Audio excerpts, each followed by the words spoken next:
And welcome to my channel. So today it's very impromptu. I've just been for a walk and I've been listening to Sally Hodell speaking about Elvis. It's a recent post. It's over on YouTube, it's over on Facebook, and there was just so many things that I was agreeing with that I had to just come on here. No pity party for Elvis. Yes, let's chant that from the rooftops. No pity party for Elvis. Phew, that's a good thing. You take away a strength from a person. Imagine Elvis Presley. To me, Elvis Presley is strong, but with vulnerabilities. There's nothing wrong with vulnerabilities. And that shouldn't be a man being vulnerable, or a man having that sort of vulnerable side should never be thought of as weakness. But when I think of Elvis, I think of strength. I think of a guy who fought poverty, got through it, and then became the most celebrated human in history. I mean, come on, and created the unbelievable music, unbelievable movies, and is still having us here this many years later, still talking about him. That's a strong guy, But obviously he had issues, he had problems, he had vulnerabilities, like I've just said. He had addictions, he had health issues, and but if you strip that back, there was so much strength there in Elvis. And I do not believe that other people are to blame for Elvis's death. I just can't fathom it, and I never have been able to fathom it. Because a strong guy like Elvis, if you're saying that every single person who was ever in his life is to blame and Elvis is not to blame, then that doesn't work well with me. I have never been able to do that, because at the centre is Elvis. Now, did he have a lot of yes men? Yes. Did he maybe, did people who were around him struggle to say no, and how they were with him? Yes, that would probably be most definitely the case, because they're also human beings, which is something I try and remind myself at all times. If I'm thinking something, I think, well, yeah, Priscilla is a human being. Lamar Fike, he was a human being. Jerry Schilling, yep, he was a human being. Everybody's human beings. They're not all mystical creatures as well. And they've not got a roadmap either on how you live with an icon, how you keep a friendship, but struggle to keep a family. And then to struggle with not being the in guy and maybe getting phased out.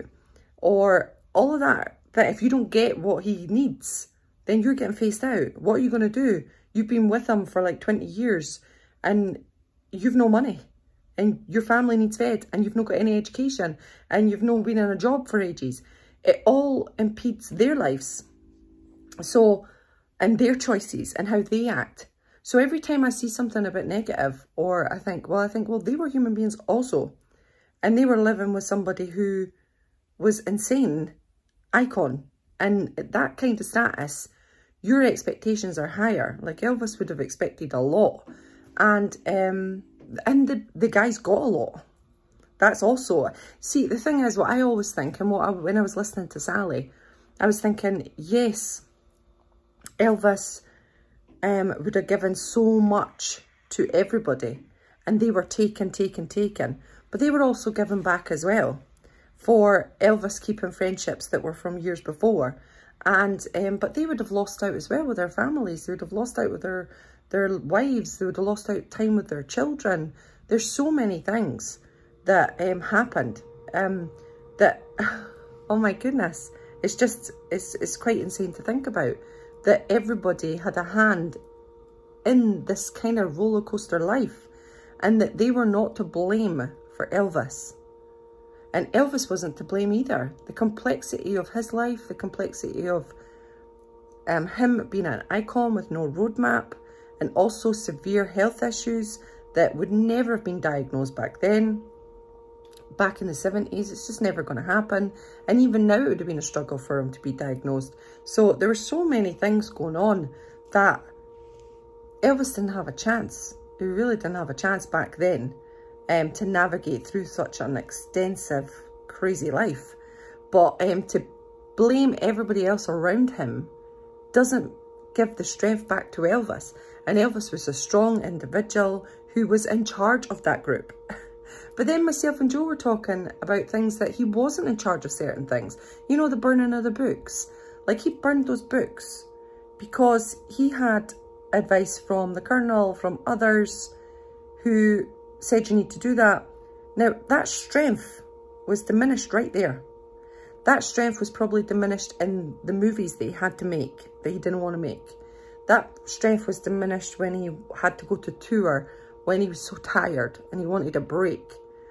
So, yeah, his strength was probably diminished quite a few times.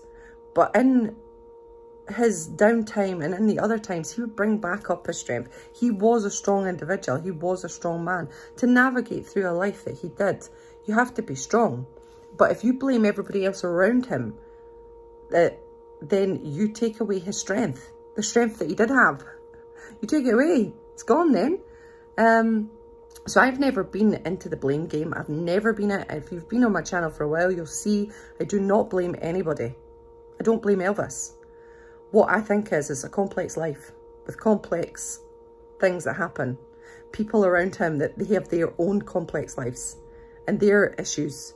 And then you combine everything together and it's people muddling through, trying to get through this crazy world that we call life. And they did it as best as they could. And yeah, loads of failures, loads of things that didn't go to plan. And we lost Elvis too young. So yeah, but I certainly don't go in and blame everybody and make Elvis be the one that's the pedestal guy, the one that's up on high, that did no wrong, because that's not the case. Elvis certainly did do loads of things wrong. And he was, how can you live with an icon? I can imagine living an icon is hell, because they want everything their own way. They want it all. And yeah, he was given. Elvis was insanely given. But of course, he was Elvis Presley. Do you think going in there, you can just tell him what to do? As if. That ain't going to happen. You slide in and you work alongside him. And you do what you're told. And I totally believe that. Because he lost his strength in so other aspects of his life, he would lose it at certain points, that he probably was ultra, even more ultra icon when he could be. But yeah, I think of him as a strong individual who had vulnerabilities and who had struggles from his health and because of maybe not being able to fully be his full self musically at times, artistically. I think that was a big problem for him. But I certainly don't go blaming everybody else, because you see it in everything. You see in everything.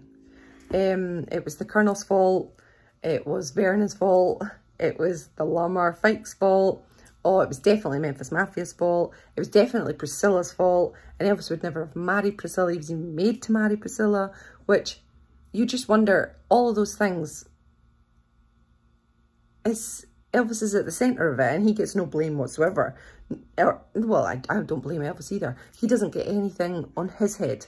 It's everybody else around him. And that takes away his strength completely and utterly. That's what I believe. And so no pity party for Elvis. No pity party. But we can totally look at him as a human being with flaws and struggles and hardships and health issues and vulnerabilities.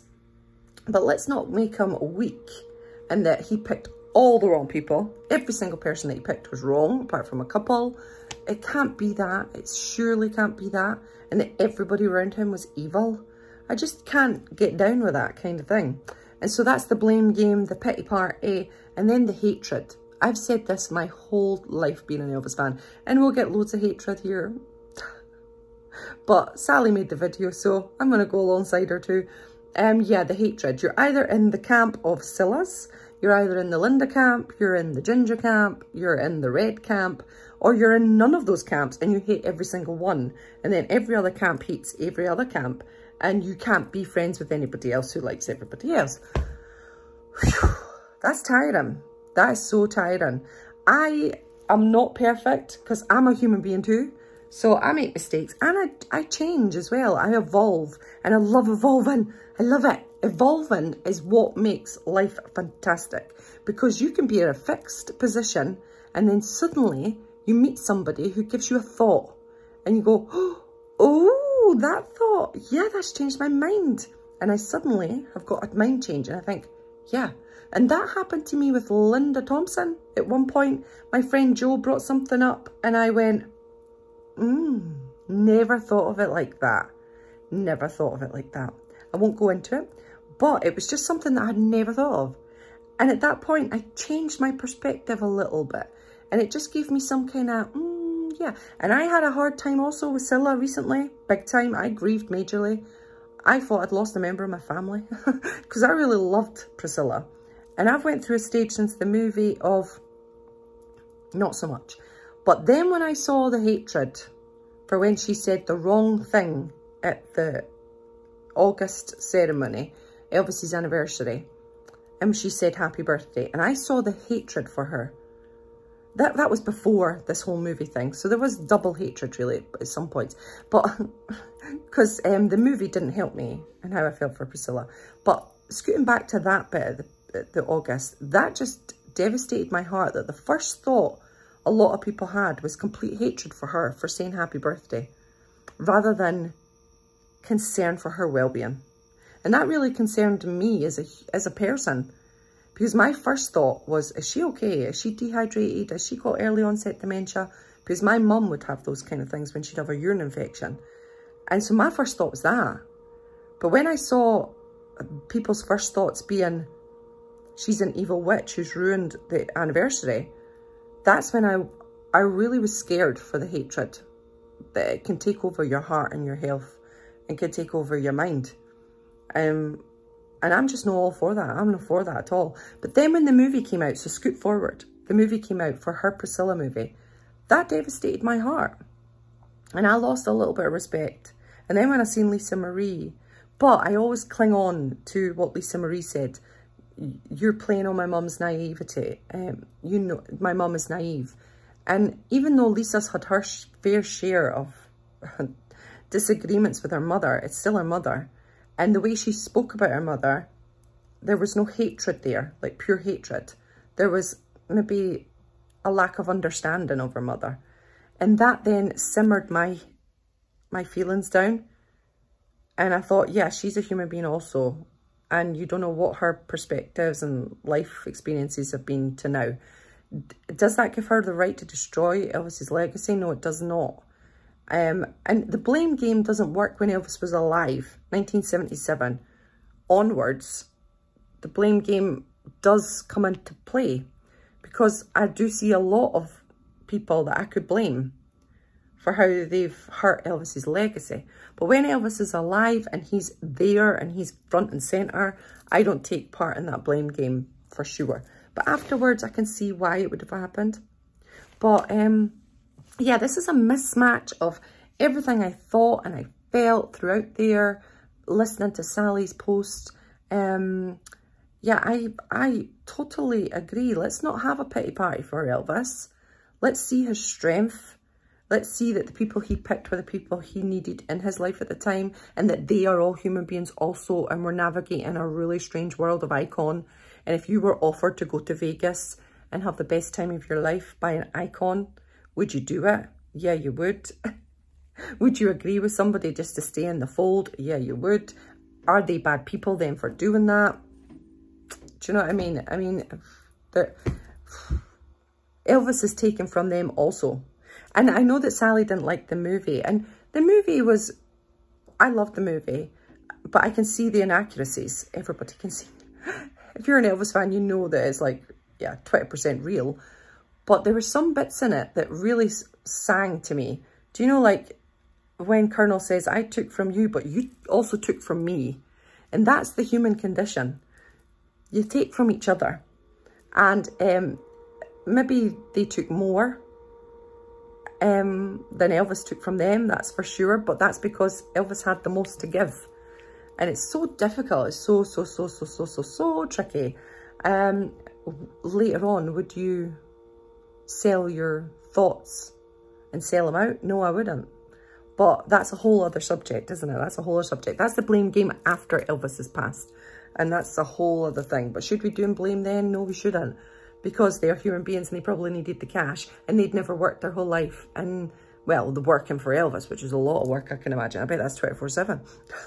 But do you then need because that person's gone. How are you going to survive? How's your life going to be? Because they're also human beings too.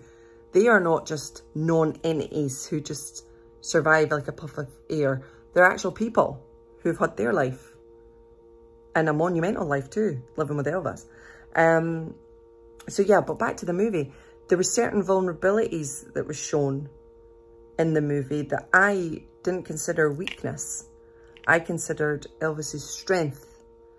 But the inaccuracies do take that away. Also with the Vernon thing, I was shocked that people took from it that Vernon was to blame. And that has been an increase.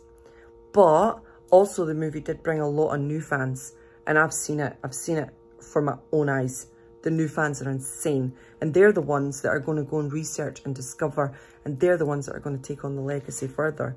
And maybe we'll lose some of the bad bits and hold on to the good bits, you know. I really, really hope. Elvis song. I wanted to sing that.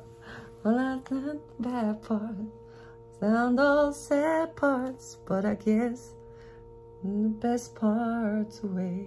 Anyway, I'll take that bit out. So yeah, all of this is quite a lot of chatting, and you might disagree with it, you might agree with it. That's your prerogative. Everybody's entitled to it. But just less pity, less blame, and less hatred. Yay! Wouldn't that make for a perfect life in general, though? Wouldn't it? I mean, it really, really would. I mean, there's not... You can't not question. I think questioning is good. Looking into it is good. But what I try and do is read from everybody's perspective, then take a broad overview, and then remember that I wasn't there, that Elvis existed at that time, that these are people that lived with Elvis. I didn't live with him. I don't know him. What I have is an idealist version of Elvis. And I don't have the real man, because I didn't know the real man. I only know the stage man. And that's important, isn't it? Anyway, I'm going to stop chatting. Thanks so much for joining me on this. If you agreed or disagreed, put down in the comments below. Go and find Sally's post, because she'll like it. Although I think she's had a few bits of hatred towards it. Isn't that funny? That you make, right, you make a video about hatred, pity parties and blame, and you get hatred. Yeah. It's never going to win in this world. We're never going to win. All right. We love you, Elvis, and that's what it's all about. Elvis, first and foremost, we love you, and we just want to keep your strength riding high. See you later. Bye, everyone.